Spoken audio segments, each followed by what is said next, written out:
Jumpin' In on Manx Radio. With Howard and Chris Kane. Hello. Good evening. And welcome.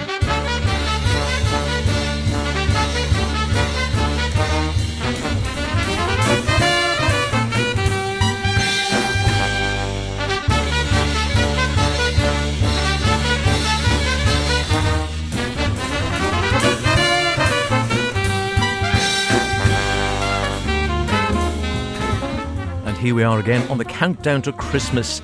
It is Jumpin' In on Manx Radio on a Saturday night. Of course, the best in modern and contemporary jazz with myself, H. And me, Chris. Yes, welcome along to this week's show. And with just 13 sleeps remaining, it's beginning to look a lot like Christmas.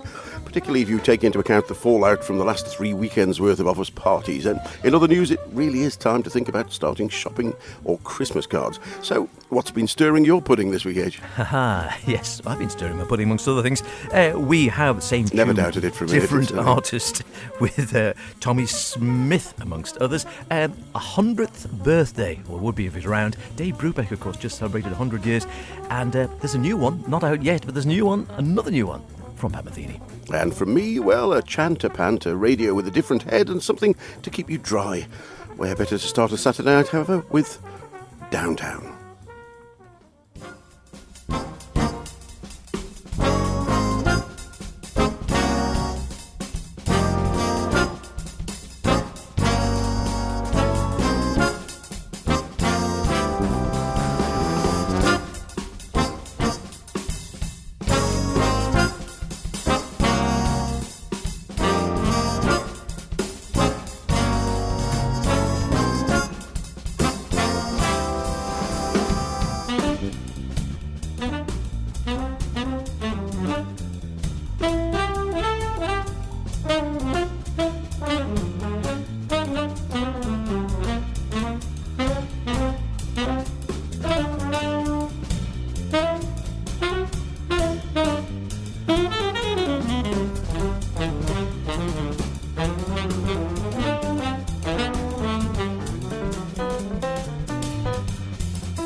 43 years, 17 Grammy nominations, 2 wins, and with this, their 25th album, the Yellow Jackets are still making new friends, covering all the bases over the years from jazz funk, post-bop, third stream, and now big band as they join forces with the WDR Big Band, breathing some new life into their back catalogue, and perhaps not a surprising choice as horn man Bob Mintzer is also the principal conductor of the WDR. A great, joyful album this, with the Yellow Jackets on cracking form, Bob Mintzer on saxes and iwi, Russell Ferranti on piano and synths, newcomer Dale Anderson on the bass, Dale Dane, I beg his pardon, on the bass, and Will Kennedy on the drums. And thanks very much to Mac Avenue for sending us that.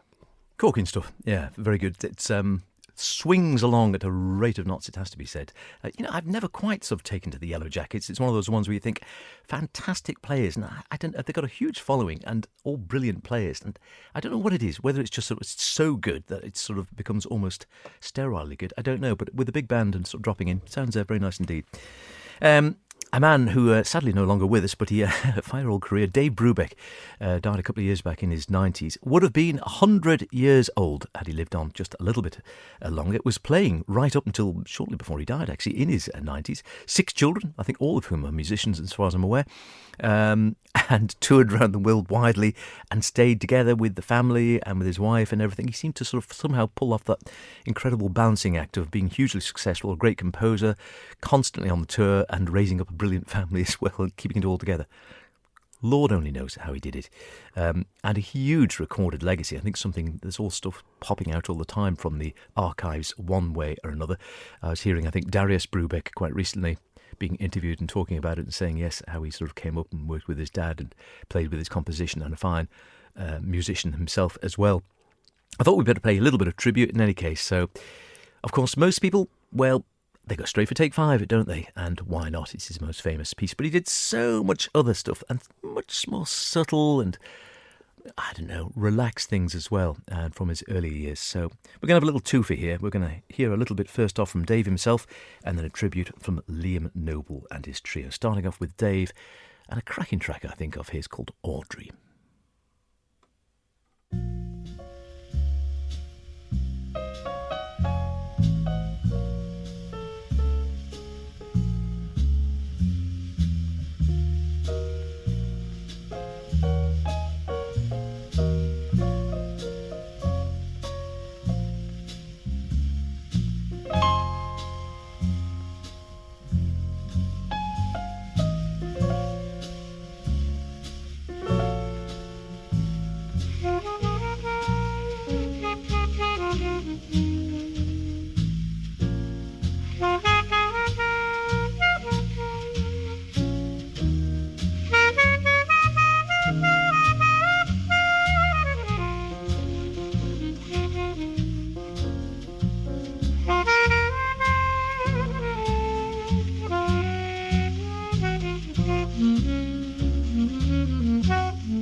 Yeah, well, I suppose I had to put it in somewhere for the great man's 100th, didn't I? It was the track he was most famous for, even though he did so much more, which is worth exploring. Wonderful composer, and perhaps underrated, or just thought of doing the funny, out-of-time signatures, the time out, time further out and such like, but did so much more, and all the work in the 50s when he was going around the colleges and the campuses and such like. So much music to check out, and still new things being discovered, I think. I think there's a new one out fairly recently.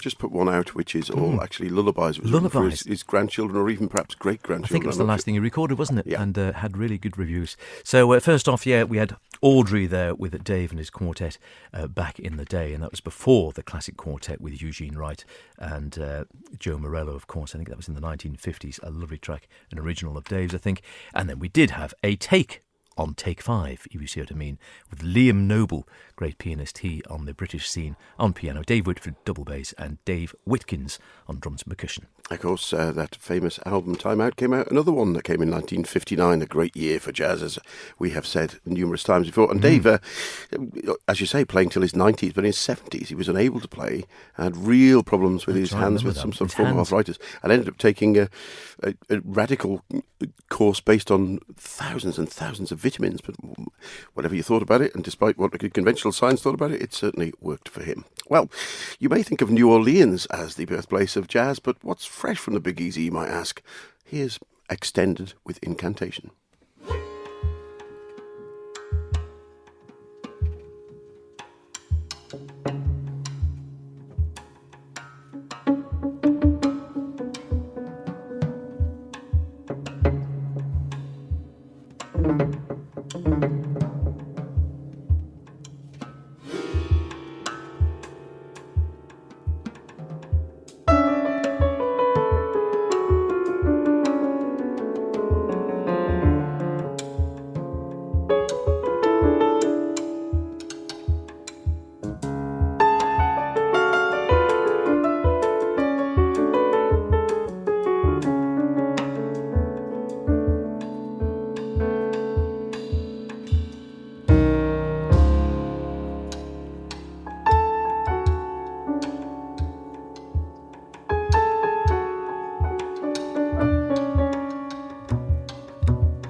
Yeah, like that a lot.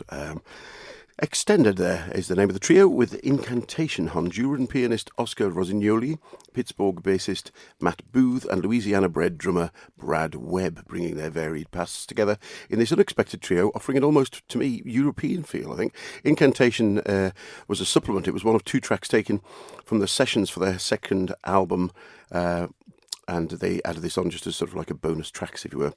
Their album was called Harbinger and came out at the end of 2019. The two tracks were released at the beginning of this year.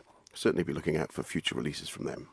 Indeedy do. And coming out not this year but next year, to be exact, the 5th of March, another one from Pat Metheny. He's not been hanging around in lockdown, as you imagine, still doing stuff, well, always on the go. Does he ever stop? I don't suppose he's touring as much, or has been touring as much. I read somewhere once he toured for something like 260 days a year, or some ridiculous amount. I'm assuming that has been paid to over the last year or two. However, on the 5th of March, you'll have a new album out, Road to the Sun, featuring two major new works composed by him and performed by five of the world's leading guitarists, Jason Vier and the Los Angeles Guitar Quartet.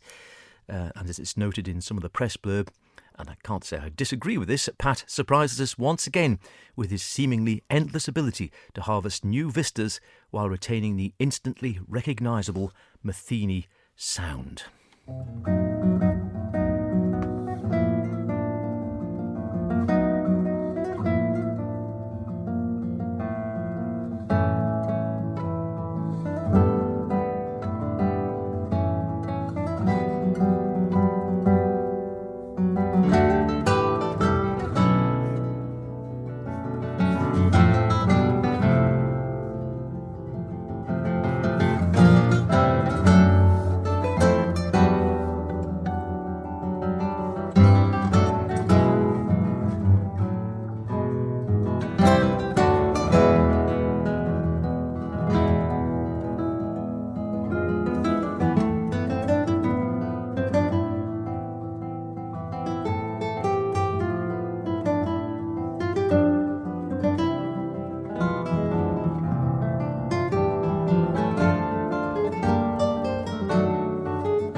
definitely a classical bent to that one, would have to be said. Road to the Sun. Again, in the press blurb, it says, nothing if not yet another truly great Pat Metheny record. It will rank alongside Secret Story, Bright Side of Life, 8081, One Quiet Night, Still Life Talking, and Song X, and all the rest as being yet another unexpected and almost willfully inscrutable plot twist. It's a good line. I don't know who wrote this. It's good stuff.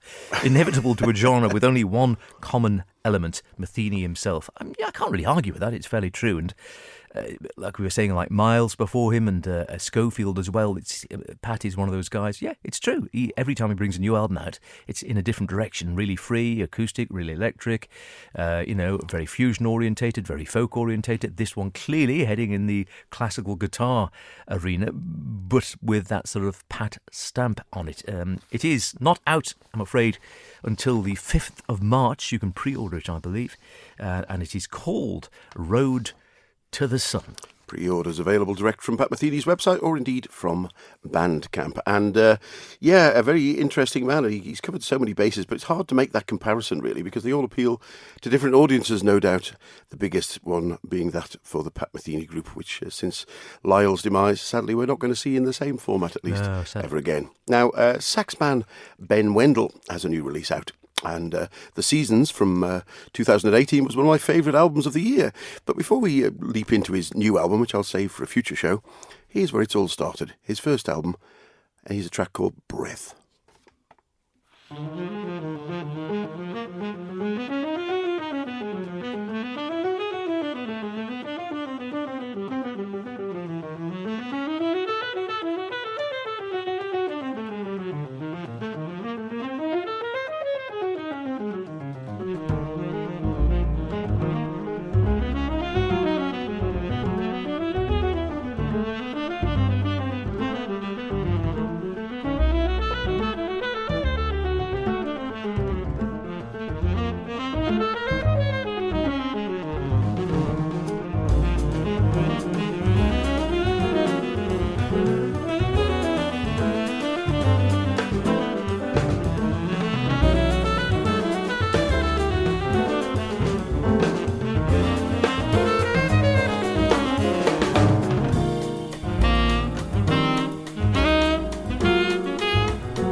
Very nice indeed. Taken from Ben Weldon's debut soul album, Simple Song, back in 2009.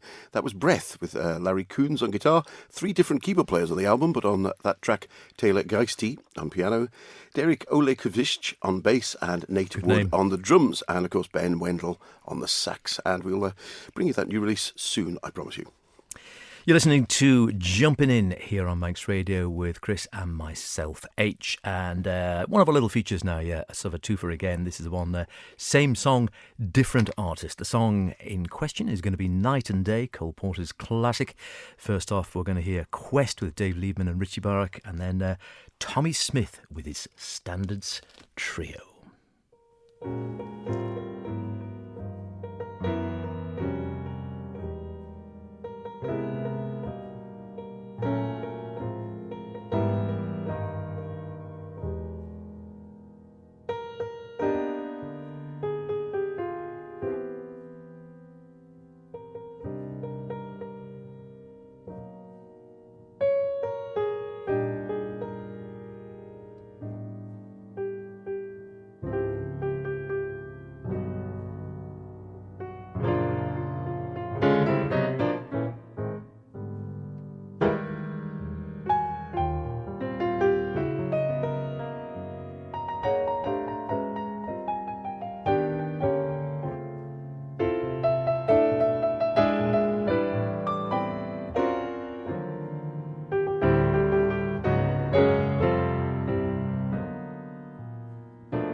Hi, my name's Tommy Smith, and welcome to Jumpin' In, featuring C in H with that sweet and swing.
a threefer there for you. First off, same tune, different artists. We started off with Quest, Dave Liebman doing a Night and Day, followed by Tommy Smith was a quartet with Ian Froman and our own Mick Hutton on bass doing the same tune. And then we had tackling an iconic album from, you have to be careful not to sound like Poor Reflections, but it was Everything All of the Time, Kid A Revisited, which is, of course, a well-known Radiohead album from 2020. Rick Simpson on piano, Tory Freestone on tenor and violin, James Alsop on the baritone, Dave Whitford on bass, and Will Glazer on the drums. Thank to Will for sending us that well worth revisiting for Radiohead fans. Well, that's just about it for this week's show. You'll be crackers not to tune in next week for our annual Christmas party. But for now, we'll leave you with the Daniel Carlson Trio. Daniel on piano and keyboards, Christian Sperrig on bass, Frederick Redquist on the drums with a track from their seasonal sounding album Ding Dong. Here's A Man and Umbrella. Good luck with that up here, Daniel. warm up those mince pies. Cheers, bye.